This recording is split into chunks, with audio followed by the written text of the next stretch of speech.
Salut à tous, et bienvenue dans cette nouvelle vidéo consacrée à notre formation sur le scripting Bash. Dans les vidéos précédentes, nous avons déjà vu comment Bash interprète le texte, comment utiliser les guillemets, les caractères d'échappement, et comment gérer correctement la fin d'un script avec les codes de sortie. Aujourd'hui, nous allons franchir une nouvelle étape en nous intéressant à un élément fondamental de tout programme, les variables. Dans un premier temps, nous allons découvrir les variables internes de Bash. Ce sont des variables déjà définies par le shell lui-même et qui permettent d'accéder à des informations importantes sur l'environnement d'exécution, le système ou encore l'état d'un script. Ensuite, nous verrons comment typer les variables en Bash grâce aux commandes declare et typeset. Même si Bash est un langage de script non typé par défaut, il est possible de donner certaines propriétés aux variables, comme les rendre entières, les protéger en lecture seule ou encore les exporter dans l'environnement. Comprendre ces mécanismes permet d'écrire des scripts plus robustes et mieux structurés. Enfin, nous terminerons avec une variable interne très utilisée, la variable $random. Cette variable permet de générer facilement des nombres aléatoires, ce qui peut être utile dans de nombreux contextes, génération de valeurs, tests, simulation ou automatisation. À la fin de cette vidéo, vous saurez donc identifier les variables internes de Bash, manipuler correctement les variables avec declare ou typeset, et utiliser $random pour générer des valeurs aléatoires dans vos scripts. Si vous voulez continuer à progresser sérieusement en scripting Bash et maîtriser votre environnement Linux, vous êtes exactement au bon endroit. C'est parti! Dans cette première partie, nous allons découvrir les variables internes de Bash. Contrairement aux variables que vous créez vous-même dans vos scripts, les variables internes sont déjà définies par le shell. Elles fournissent des informations importantes sur l'environnement d'exécution, le système ou encore l'état du script en cours. Commençons par les variables liées au shell lui-même. La variable $bash contient le chemin complet de l'exécutable bash utilisé pour exécuter le script. $bash subshell indique le niveau actuel de sous-shell, ce qui permet de savoir si le script s'exécute dans un shell principal ou dans un sous-processus. $bash environ est utilisé pour spécifier un fichier d'initialisation que Bash peut charger lors de l'exécution de scripts non interactifs. $bash PID correspond à l'identifiant du processus Bash en cours d'exécution. $bash vers info est un tableau contenant plusieurs informations détaillées sur la version de Bash installée. Enfin, $bash version fournit simplement la version complète du shell Bash. Passons maintenant aux variables liées à l'environnement du système. $cdpat définit les répertoires dans lesquels Bash doit chercher lorsqu'on utilise la commande cd. $distack contient la pile de répertoires utilisée par les commandes pushd et popd. $editor indique quel éditeur de texte est utilisé par défaut sur le système. $uid correspond à l'identifiant effectif de l'utilisateur, ce qui permet notamment de savoir si le script s'exécute avec les privilèges root. $groups contient la liste des groupes auxquels appartient l'utilisateur courant. Les variables suivantes décrivent l'environnement utilisateur et la machine.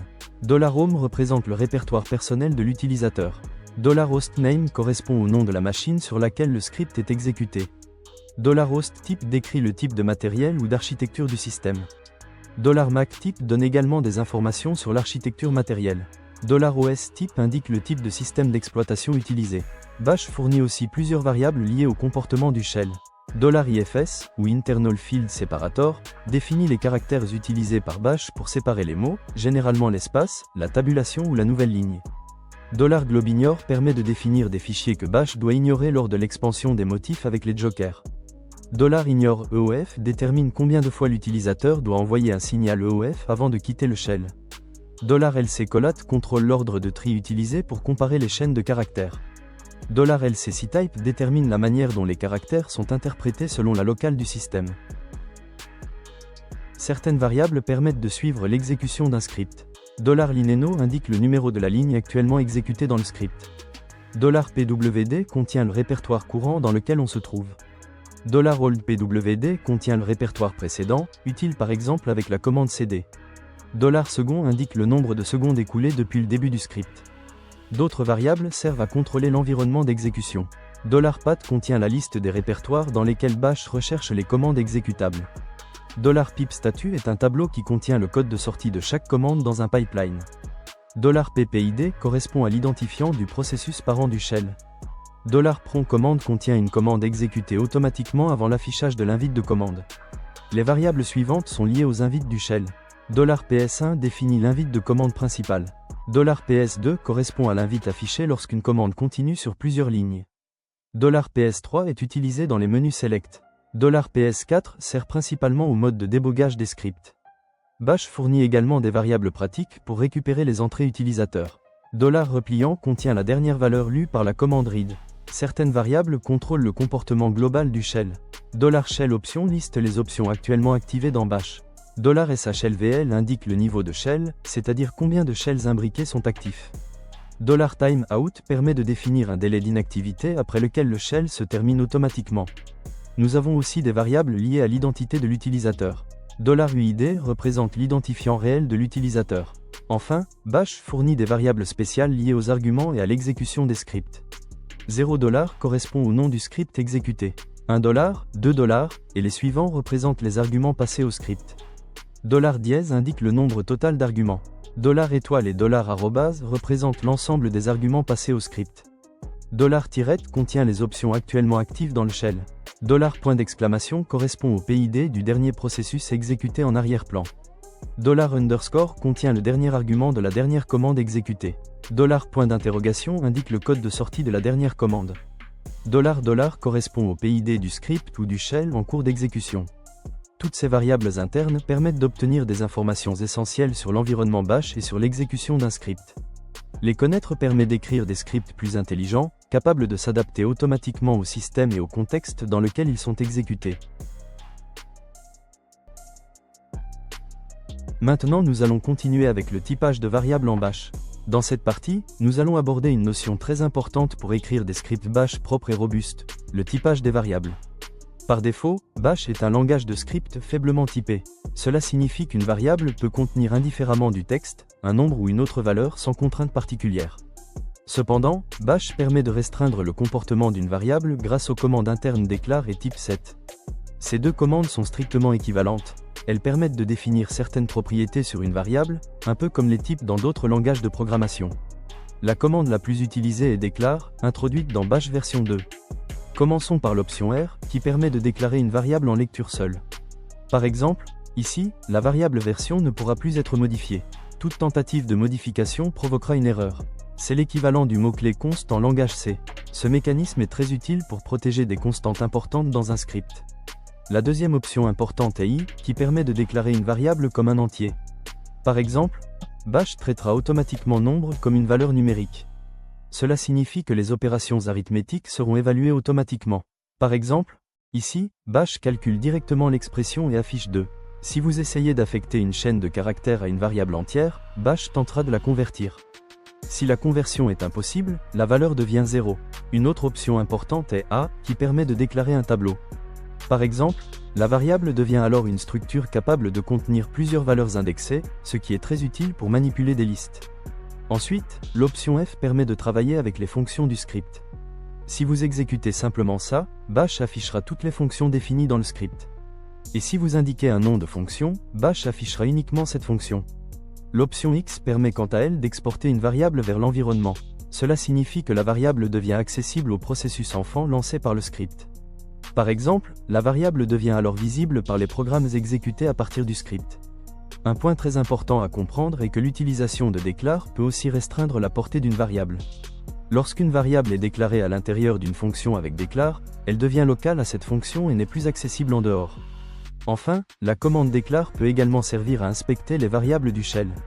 Si vous tapez simplement declare, Bash affichera la liste complète des variables connues du shell, y compris les tableaux et les variables d'environnement.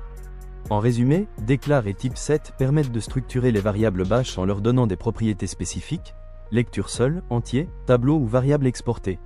Même si Bash reste un langage faiblement typé, ces mécanismes permettent d'écrire des scripts plus sûrs, plus lisibles et plus professionnels. Dans cette dernière partie, nous allons découvrir une variable interne très pratique en Bash, la variable $random. $random est une variable spéciale du shell Bash qui permet de générer automatiquement un nombre aléatoire. Chaque fois que vous utilisez cette variable, Bash produit un nouvel entier pseudo-aléatoire. Par défaut, la valeur générée par $random est un entier compris entre 0 et 32 767. Cela signifie que chaque appel à cette variable peut produire un nombre différent dans cet intervalle. Si vous exécutez cette commande plusieurs fois, Bash affichera un nombre différent à chaque exécution. Cette variable est très utile dans les scripts pour introduire de l'aléatoire. On peut par exemple l'utiliser pour créer des tests, générer des identifiants temporaires ou encore simuler des événements aléatoires. Prenons un exemple simple, générer un nombre entre 1 et 10. Ici, l'opérateur %, correspond au modulo. Il permet de limiter la valeur aléatoire à un intervalle précis. Bash génère d'abord un nombre aléatoire, puis le modulo réduit la plage de valeurs possibles. On peut également utiliser $random pour simuler un tirage au sort.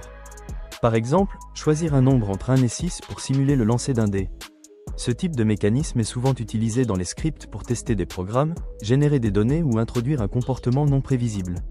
Il est aussi possible d'utiliser $random pour créer des identifiants temporaires. Cela peut servir pour nommer des fichiers temporaires ou éviter des conflits de noms dans certains scripts. Il faut cependant comprendre que $random ne génère pas un nombre réellement aléatoire. Il s'agit d'un nombre pseudo-aléatoire, produit par un algorithme interne du shell. Pour la plupart des scripts d'administration ou d'automatisation, cela est largement suffisant. En résumé, $random est une variable interne simple mais extrêmement utile. Elle permet de générer rapidement des nombres pseudo-aléatoires et d'introduire de la variabilité dans vos scripts bash, que ce soit pour des simulations, des tests ou des automatisations. Nous arrivons à la fin de cette vidéo consacrée au scripting bash. Aujourd'hui, nous avons découvert plusieurs notions essentielles. Nous avons d'abord exploré les variables internes de bash, qui permettent d'obtenir des informations importantes sur le système, l'environnement et l'exécution d'un script. Ensuite, nous avons vu comment typer les variables avec la commande declare ou typeset. Même si bash est un langage faiblement typé, ces outils permettent de structurer les variables et d'écrire des scripts plus fiables. Enfin, nous avons découvert la variable spéciale $random, qui permet de générer facilement des nombres pseudo-aléatoires dans un script. Si cette vidéo vous a aidé à mieux comprendre ces concepts, pensez à liker, vous abonner et activer la cloche pour suivre toute la suite de cette formation bash. Merci d'avoir regardé, et on se retrouve très bientôt pour la prochaine vidéo.